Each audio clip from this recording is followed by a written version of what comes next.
we need to get the program moving even if the speaker is not here.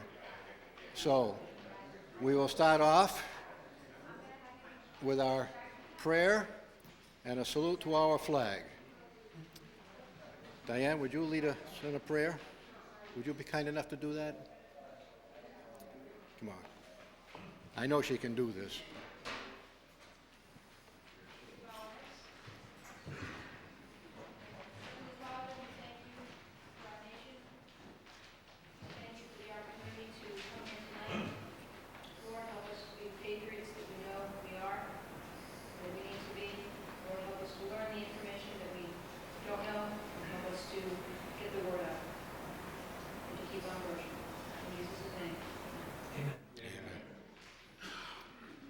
And the next order of business is always to salute our flag. Ready, salute. I pledge allegiance to the flag of the United States of America and to the republic for which it stands, one nation, under God, indivisible, with liberty and justice for all. I thank you. And everybody please be seated. Harold Shirtliff is the major coordinator of the John Birch Society for New England and the Northeast of the United States. So I'd like to introduce Harold Shirtliff at the moment here. Thank you, Ed. Yep.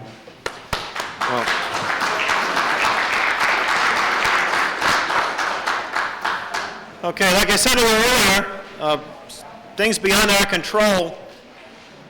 Grigg was supposed to fly in this morning at about 11, have a luncheon in Wakefield at 12, and we had a nice turnout, by the way. I had to spend a whole day telling people we can't do it. The flight was canceled. We were supposed to get in at 3 o'clock this afternoon, and I think they found talcum powder or baby powder on the plane, which is anthrax, so the flight was canceled, and he's not getting in till 7, and he's not here yet. So hopefully he's on the way. Again, it's beyond our control, and I recommend that if you're going to be flying and need to be somewhere at a certain time, fly a day earlier. It's just some crazy things that are going on. I'm going to be talking a little bit about our campaign. It will spare you the trouble of having to listen to me after Grigg talks, I would say. But before I do, I'd like to make a few general comments. I was fortunate that I was in the air when this tragedy struck, September 11th. I flew out of Logan Airport, and thankfully I was not on the plane that was chosen by these terrorists. I remember talking to my sister-in-law about a month before that. We went to our summer camp in Ohio, she was a counselor, and I think I said to her, isn't it interesting that they hire terrorists, to do the security? And I was speaking tongue-in-cheek, but most of the people can't even speak English, and it's no wonder that security is so lax there. Something else that's interesting, and I want this, by the way, who's from Massachusetts in this room? Okay, good. Did you get a mailing from me about Costco? Okay. I didn't mail it to everybody. I mailed it to 100 members. And I can give a little talk about Costco, too, and it does definitely play into this. Costco, not the retail store, but the arm of the Chinese government. Okay, C-O-S-C-O. There's a distinction, and don't get the two confused. It's a shipping company, Chinese overseas shipping company, Costco. And it's owned by the Red Army, or they call it the People's Liberation Army. And of course, the PLA has a very nice reputation. It invaded Tibet and brutally terrorized the people, murdered thousands of people. So that's the folks who own Costco. You'll see Costco trailers in our highways and byways of this country. They tried to open up shop in California, Long Beach, California, about 5 years ago, and alert citizens put a stop to it. And I think your senator here in New Hampshire, Bob Smith, played a key role in that. Well, I think it was the June 15th Boston Herald, in the business section, kind of buried on page 50, had an article about Costco trying to open up a base here in Boston, in the Charlestown Navy Yard or East Boston, I'm not sure which. Now, Massport is an arm of the Massachusetts state government. They're the ones that run the airport. They're the ones that run the ports, the seaport. Well, Massport's the one that was making this contract, okay? In 1996, a law was passed in Massachusetts that said that any business, any company that does business with Burma, Massachusetts will not have a contract with them. That is the government, not private citizens, but the government of Massachusetts will not sign any deals with any companies that do business with Burma. Well, guess what? Guess who does business with Burma? Very good. You can come to the head of the class, Costco. Something else very interesting. The World Trade Organization and the federal government appealed this law. Now, the federal government shouldn't touch it until a citizen, maybe a person that is affected. But one of the arms of the government, the Commerce Department, didn't like it. The World Trade Organization wanted the United States government to have Massachusetts change its laws. An unelected body of bureaucrats, from a socialist perspective, didn't like a law that was passed by elected people in Massachusetts. Whether the law was a good law or a bad law isn't the point. The point is that our Republican form of government is under attack from the international level. Well, anyway, even if a law is passed, and by the way, this law was shot down by the federal government at the behest of the World Trade Organization. They said that Massachusetts shouldn't be setting foreign policy. It's okay to have sanctions against South Africa, as it was under attack by communists in South Africa, and it's okay to do business with them now. Michael Dukakis didn't want to send National Guardsmen down to Central America when Reagan was president. That was okay, but now it's different when it comes to Costco. Well, I'm making a point here. I mailed out 100 notices to members of the JBS, only members of the JBS, and select member. I figured that guys and men and ladies who would probably jump on this. And what I did was I said, write a letter to your state rep and state senator, make reference to this law that was passed in '96, make reference to the fact that Costco, they try to smuggle guns into California, they're smuggling heroin into Canada, they're supplying Fidel Castro's Cuba with weapons, they're supplying Syria and these terrorist nations with supplies, and who knows what else. And if they catch them, one boatload of weapons, how many boatloads went in that weren't detected? Well, it's a non-issue. No one's talking about it on the radio and TV. I sent out news releases to all over the place. Well, guess what happened? A week after the terrorist attack, I get a phone call from a state senator, whom I do know not very well, and he said, I'm going to sponsor a bill. Somebody mailed, and maybe it was you, John. Did you send a letter to your senator, state senator? Well, somebody did, because he received an article which I wrote that appeared in one newspaper. I wrote an article or letter, and I sent it to about 100 newspapers in Massachusetts. To my knowledge, this was the only one that was published. However, a copy of that went to this state senator, and he said that he is going to get a bill sponsored. He wanted research material on Costco in light of this terrorist attack. Then I got the sponsors of this 1996 bill that was passed, mainly left-wing Democrats. And I pointed out that Costco and terrorism and so forth. I got a letter from Patricia Jalen. Some of you, I think she's in Middlesex County. She said, thank you very much for alerting us to this event. And in light of the recent tragedy, we're going to plot a strategy to see if we can nullify this contract. It hasn't happened yet, but wouldn't it be nice to know that maybe 10 letters to state reps and state senators can get rid of Costco? Now, it hasn't happened yet, but even if it doesn't, we've gone this far. And a lot of people say letters don't mean anything, and writing a letter to the editor is meaningless. Well, that's not the case. Because most people who say that don't do it. And if everybody who said it did it, we would have much more influence. So maybe 20 people, maybe 15 people can make a difference. In Massachusetts? I mean, wouldn't it be nice? The very fact that it's actually gone this far. And also, by the way, the city of Boston is going to have hearings on Costco, too. So it tells you the influence of a handful of people can be quite profound. Getting back to the terrorism. You remember hearing about George Bush freezing the assets of terrorists after the terrorist attack? Some of you study algebra. What does that tell you? If they had assets September 12th, did they have assets September 10th and before that? And why do terrorists have assets in this country to begin with? Right? One of our members of the society is an FBI agent. He's now in Arizona. He was in Newark, New Jersey. I got a chance to meet him, and it was quite interesting. I met him at the Newark, New Jersey train station, the Amtrak station, and we went to a restaurant across the street, and he said, see, you're getting an armed escort by an FBI agent in Newark. It doesn't have a good reputation, but so I feel pretty safe anyway. He was one of the guys that investigated the 1993 bombing of the World Trade Center. He made some arrests. He told us back when I first met him last year that these folks have cells all over the place. That means they have groups, and they know where they are, but they can't touch them unless they're in the middle of perpetrating that act. Well, why? Anybody know why? Some of you longtime Burgess remember. The Levy Guidelines, 1976. Yep. Attorney General Levy, and it was the Ford administration. It's easy to blame a Democrat, or if you're a Democrat, blame a Republican. If you're Libertarian, you can blame both, but both the major parties, so you kind of get away with that. But it was under Gerald Ford, the so-called conservative Republican, who appointed Levy, an ACLU attorney. Basically, his guidelines said to the FBI, you can't do counter-surveillance, you can't send your agents into these groups. We're not talking about ideology, by the way. We're talking about terrorists, people who announced that their goal was the violent overthrow of America.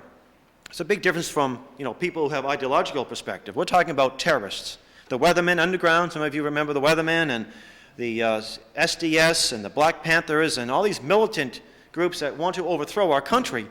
The FBI would routinely send their agents in. And some of them became members of the JBS, so we had them on speakers tours. And a lot of violence was prevented because of that. Well, that was all done away with in the mid-'70s. You remember hearing the news about CIA agents disappearing all over the world. That was Mondale's job. Mondale's job under Carter was to disembowel the legitimate activities of the CIA and purge it of its patriots. Attorney generals in each state had lists of subversive organizations, and police chiefs also had such lists. So the reason why our country didn't go up in flames like it was planned to back in the 70s and 60s, although a lot of it did, was because of this internal security. The House Committee on Un-American Activities was able to monitor these people and question them and investigate them. That was done away with. So basically, it was a wide open door. And our beloved senator from Massachusetts sponsored some ridiculous bills, immigration reform bills. Now he's crying, let's tighten up the borders. But back then he wasn't. He was referring to people, anti-communists, as an outdated ideology, to be anti-communist. So if you're a terrorist and want to destroy America, that's okay. Come on in. There's plenty of room for you in this diverse culture of ours, you see. Little stories change a little bit. So it's a long-term problem. It just didn't happen September 11th. And we have a special issue that just came out. You subscribers to the New American will get it. You who don't should subscribe to it. And at the very least, get a copy. I don't know how many. I think we only have a handful, but we can get more copies. And this gives you the background, because you need the background to get beyond the hysteria, get beyond the pseudo, and I don't like to say pseudo-patriotism, but it is nice to see this patriotism as well. In fact, I commented very early on that not one UN flag is being flown in back of pickup trucks or in people's homes. And I traveled, I was in Columbus, Ohio. In fact, I was about 5 different states that week during the week of the bombing and after. And I could see these flags being put out, old torn up flags out, and maybe the grandfather World War I flag. And it was nice. All the churches were full. Wednesday, multiple services. I mean, the parking lots were full. And nobody was talking about globalism and New World Order. They were talking about patriotism. And one of the other great things is that pilots now want to carry guns. And some of you who heard Ron Paul speak a few weeks ago mentioned this. The Federal Aviation, FAA, said that pilots could not carry guns. They could carry guns at one time, if they so chose. And they outlawed it. The very fact that Congress has that much authority tells us we got some serious problems. But now here is the Pilots Association asking to carry guns, wanting to carry guns. And I think the House of Representatives is in favor of it as well. So, and we hear about immigration tightening. Now the bad side is that they're trying to do this idea of a homeland defense and all this, in Germany they call them the Reichs, what was he called, the fellow in charge of the internal security, the Oberfuhrer or something like that, yes. We're worried about more laws against personal liberties, constitutional restraints, that's the thing. And we can address this problem by using the Constitution without having to trash it, and having to destroy our personal liberties and freedoms. So with that, let me go into this, get us out of the UN campaign. When the JBS was founded back in 1958, one of our first platforms was get us out of the UN. The time frame, well, it wasn't a good time to talk about that, because they had taken a poll, one of these huge pollsters, and they said something like 85% of the American people like the UN. They think it's a great organization. When the UN treaty was passed, and of course I question the whole idea of a UN treaty. How can a sovereign nation make a treaty with a collection of bureaucrats. That's not a nation, but we can question that. Only 2 senators voted against the treaty. And why did they vote against it? Because they read the UN Charter. They read it. So it took from 45 to 58 some opposition to the UN, but by and large, most people thought the UN was a great organization. The JBS started out, get us out of the UN, and the UN out of the US.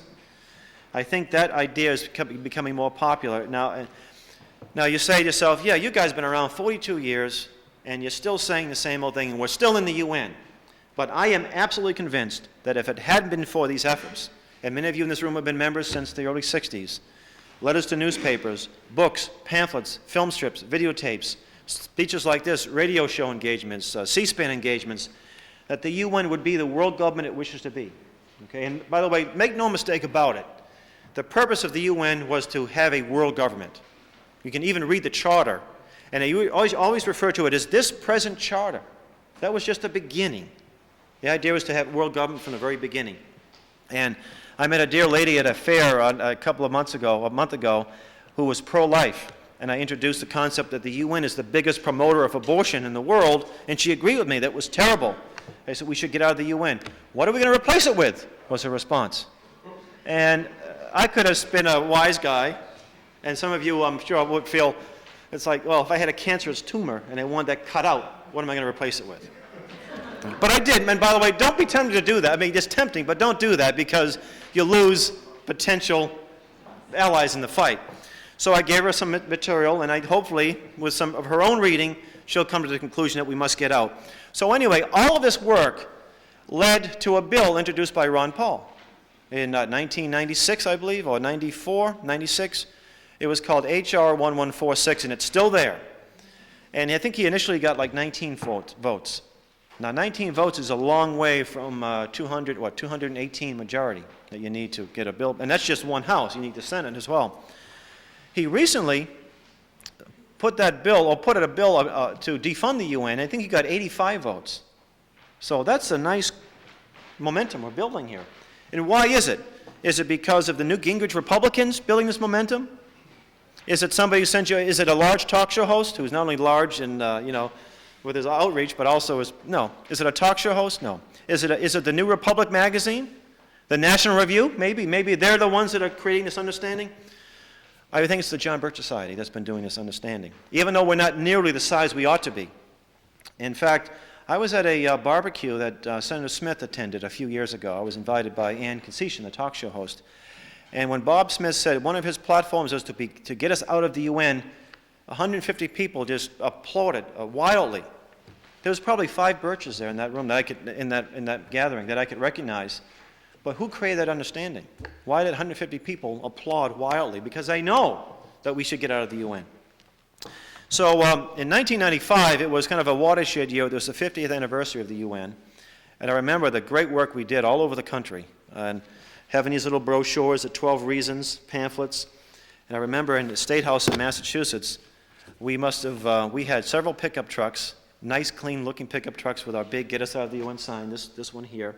This has been replaced now with a new version, but it's the same sentiment. These are still good, though, by the way.